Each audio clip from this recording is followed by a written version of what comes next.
Assalamualaikum warahmatullahi wabarakatuh.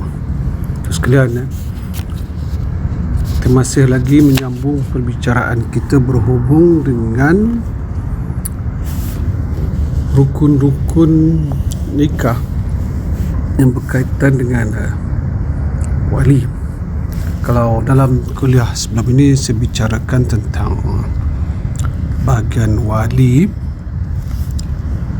tentang apa yang dikatakan oleh mujbir dan tentang peranannya, bagaimana dan persoalan dia nak mendapatkan, bagaimana dia nak menikahkan, bagaimana wali mujbir itu dari segi hak dia dan sebagainya, kuasa dan sebagainya.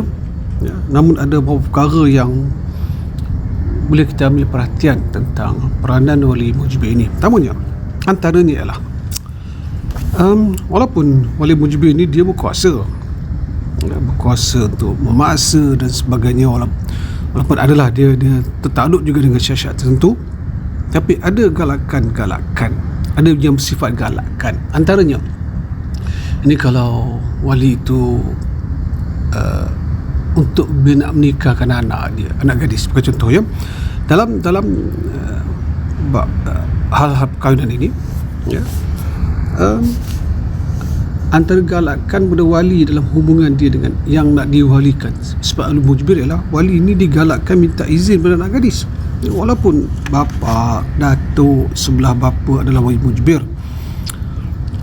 namun memaksa anak gadisnya berkahwin tidaklah afdal. Maksud tidak afdal tu boleh paksa tu, tapi tak cantik lah, tak diberi keutamaan, tak nampak fadilat yang besar, taklah haram ya, tapi digalakkan ya, memaksa tu agak tidak afdal, tapi untuk lagi baiknya nak suruh anak gadis ni kahwin ya, elok, memang baik digalakkan minta izin, mengambil kira pandangan.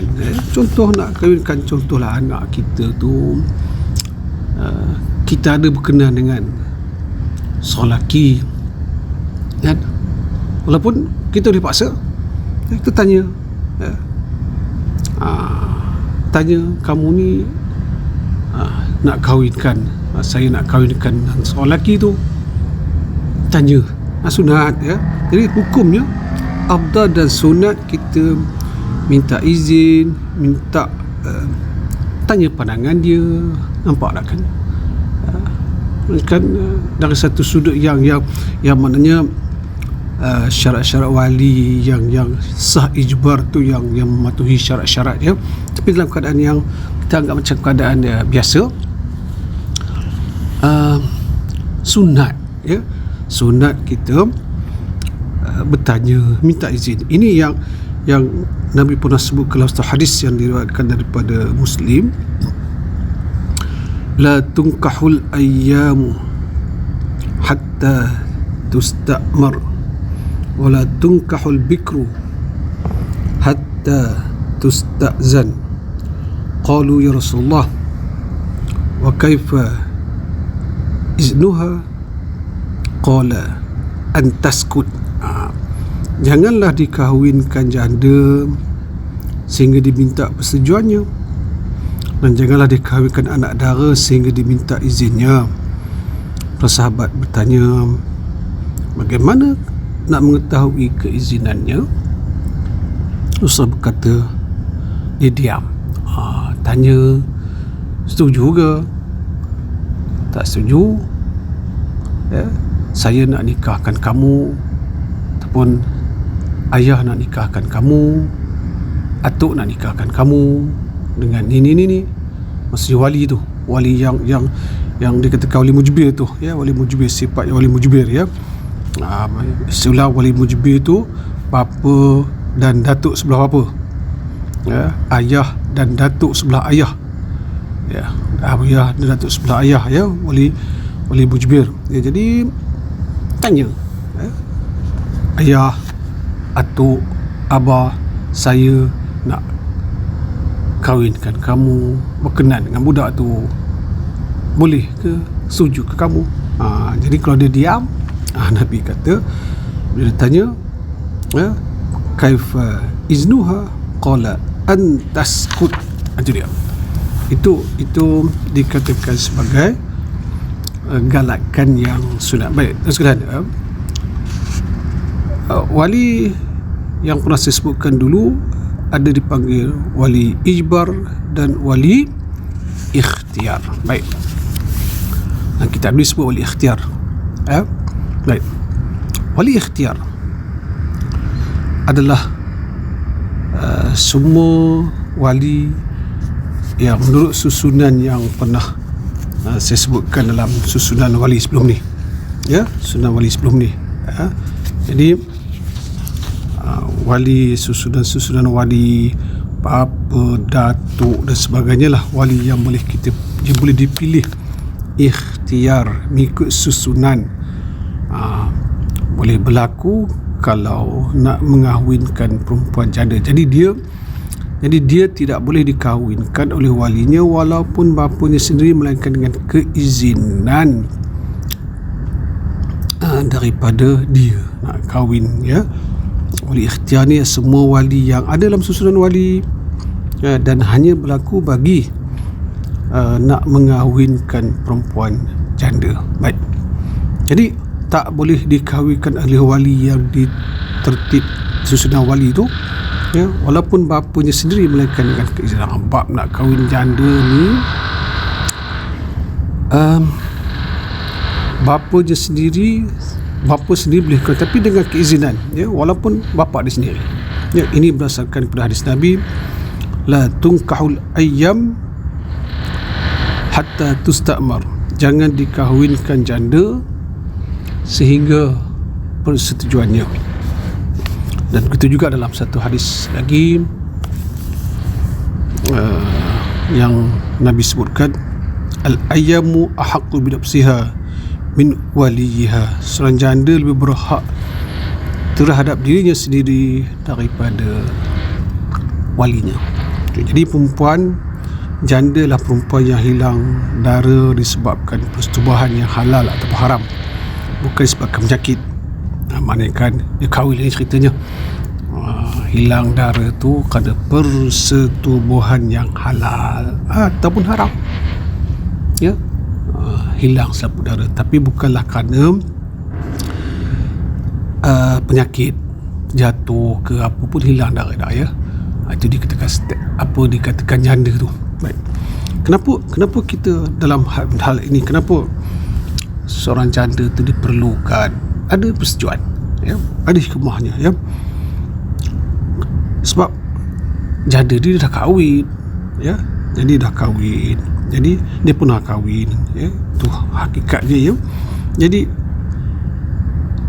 dia lebih memahami perkahwinan, dia telah merasai perkahwinan, kehidupan perkahwinan, macam mana dulu kenapa dia jadi janda, kenapa dia ditinggalkan, ataupun kenapa dia meninggalkan. So dia lebih memahami. Maknanya soal bukan sekadar untuk menikmati, kahwin bukan sekadar untuk menikmati hubungan seks semata-mata, tapi kehidupan. Jadi dia lebih faham. Tak boleh nak paksa-paksa pada tak nak kahwin kerana dia rasa serik. Tak boleh paksa-paksa. Dia kena mungkin mengalami, kerana sekarang ni banyak berlaku perceraian.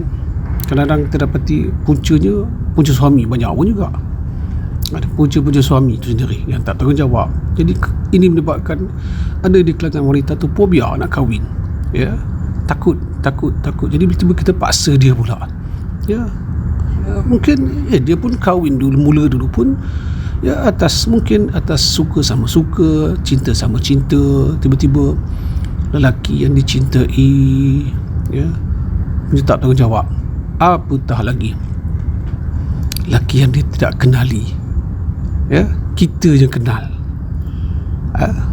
kita yang kenal lelaki, dia tak tahu, dia pun tidak. Jadi itu mungkin berlaku, fobia nak berkahwin kena bersalah, melainkan kalau kematian mungkinlah, wallahu alam. Itu ada hikmah ya. Jadi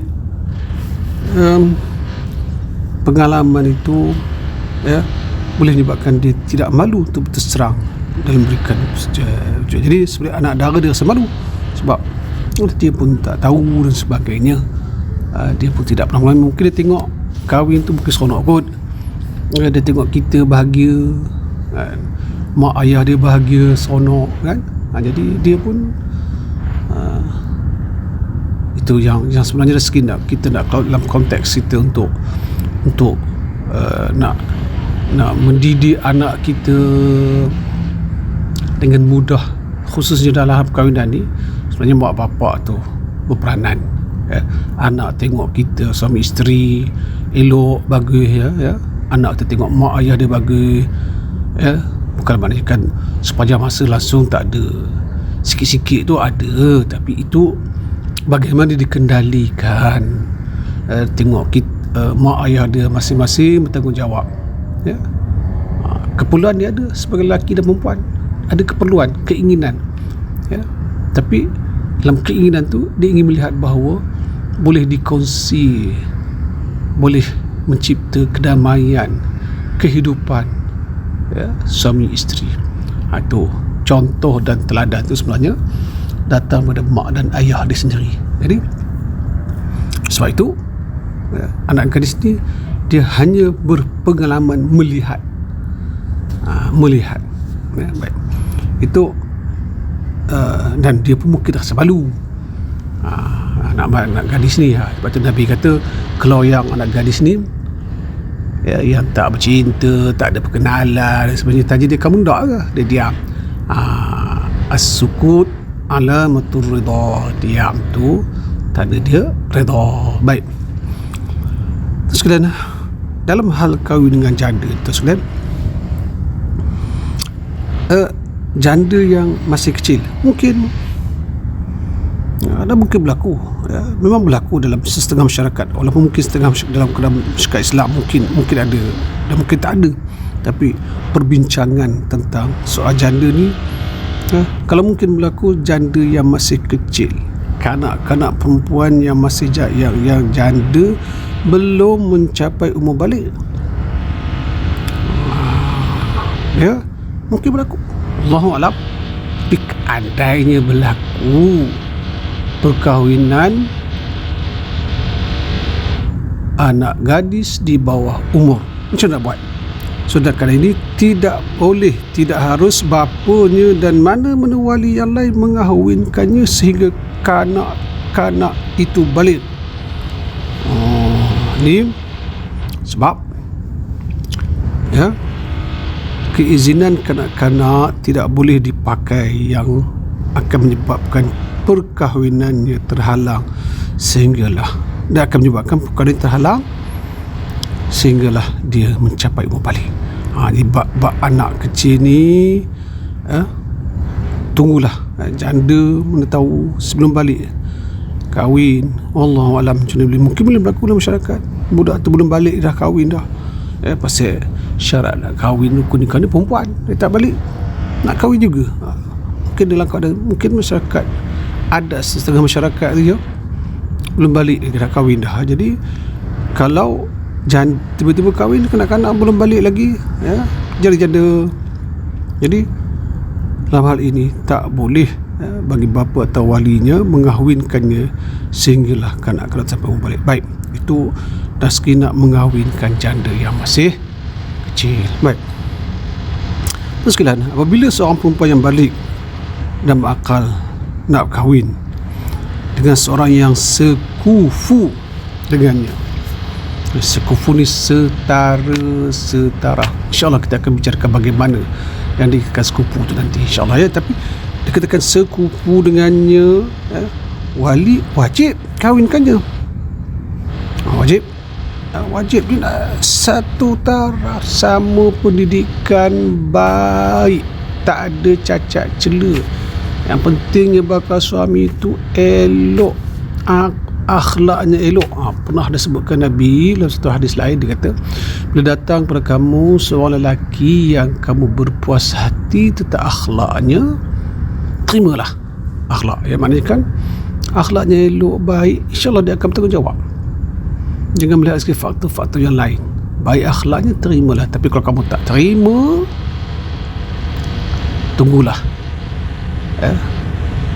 akan datang kerosakan. Mungkin itulah agaknya kita melihat sekarang ni yang kemungkinan berlaku. Setengah-setengah orang tu dia tidak melihat akhlaknya sangat, tengoknya mata berada,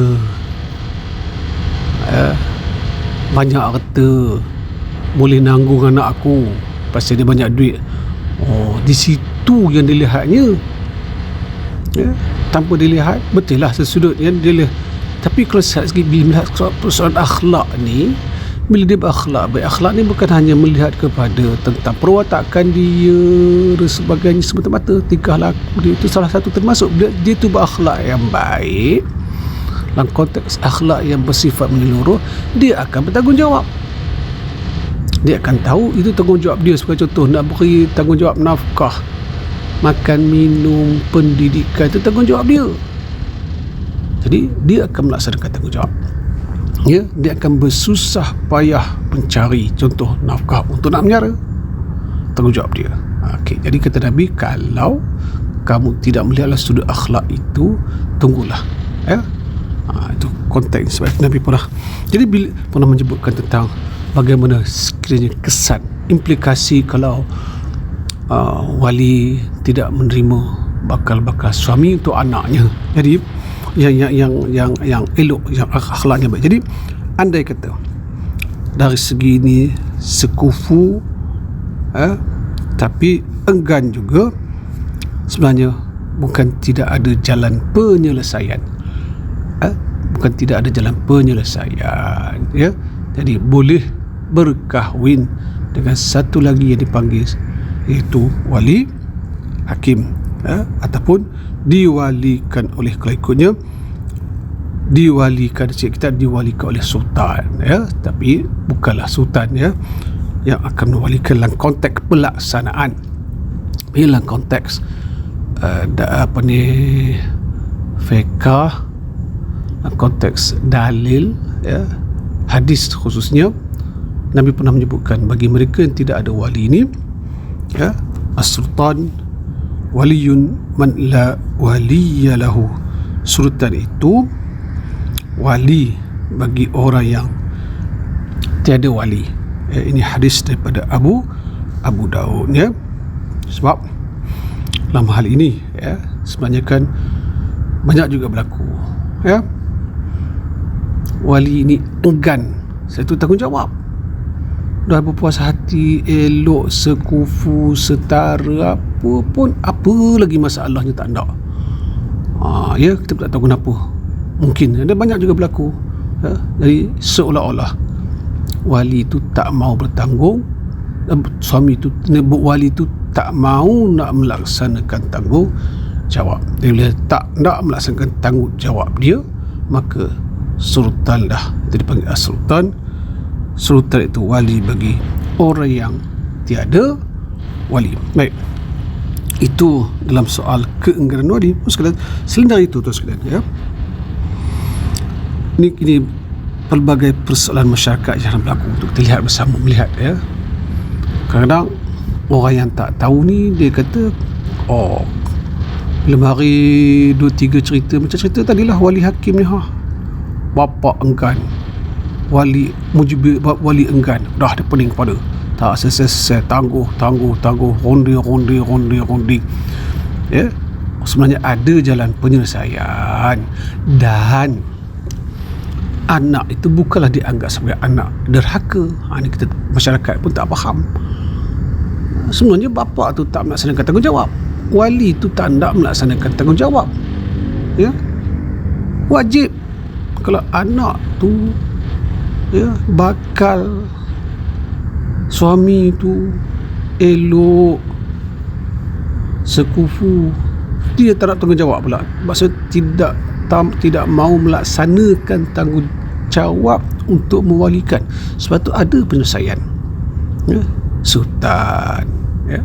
Tapi sultan tidaklah dalam konteks kita di Malaysia, dalam konteks ni sebut wali hakim. Sultan akan melantik beberapa orang menjadi, ya, dipanggil mentauliahkan sebagai wali hakim. Ni orang ni lah yang akan menjalankan tugas sebagai wali hakim. So bila akan nikah, berwalikan wali hakim. Itu jalan penyelesaian, tak susah.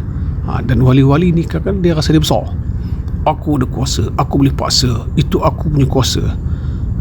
Nampak, ya, nak menunjukkan sangat pada waktu itu kuasa dia. Baik, begitu juga dalam ada isu lain lagi tentang wali ini. Tadi wali enggan, ada wali dikatakan wali ghaib. Boleh berlaku, banyak juga berlaku dalam masyarakat wali ghaib ni, ya. Baik,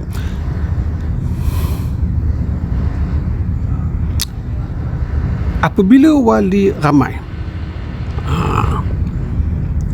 dan yang wali ramai, sudah wali tu, ya, wali tu ramai, semua orang dah tak hilang lah. Ada sesuatu. Apabila wali ramai dan yang terhampir berada 2 marhalah atau lebih dalam pengantin, maka hak wali tak berpindah kepada wali yang berikutnya. Okey, wali ramai dan berada 2 marhalah atau lebih dan pengantin. Jadi hak wali tak berpindah pada wali yang berikutnya, bahkan berpindah kepada wali sultan. Ini kerana hak wali masih kekal kepada wali ghaib yang hampir itu. Apabila dia tidak dapat melaksanakannya, maka waktu itulah digantikan sebagai menggunakan wali hakim. Namun jika wali yang berhampir itu berada kurang dari 2 marhalah, maka sultan tidak boleh melaksanakan perkahwinan kecuali dengan izinnya. Lebih 2 marhalah, ya, boleh digantikan oleh wali, oleh hakim, ya, sultan. Tapi kalau wali yang hampir itu berada kurang 2 marhalah, maka sultan tak boleh melaksanakan pernikahan kecuali dengan izinnya. Sebabkan jarak perjalanan yang singkat dan wali itu dirujuk sama ada hadir sendiri atau mewakilkannya, sama seperti wali itu bermukim. Okey, wali ghaib biasanya, contoh tu dalam amalan sekarang ni, ya, tak tahu dia nak kahwin, wali dia di mana, kan? Tu kalau wali langsung tak tahu, biasa kita kat iklan mencari wali, ya, mencari wali, ya.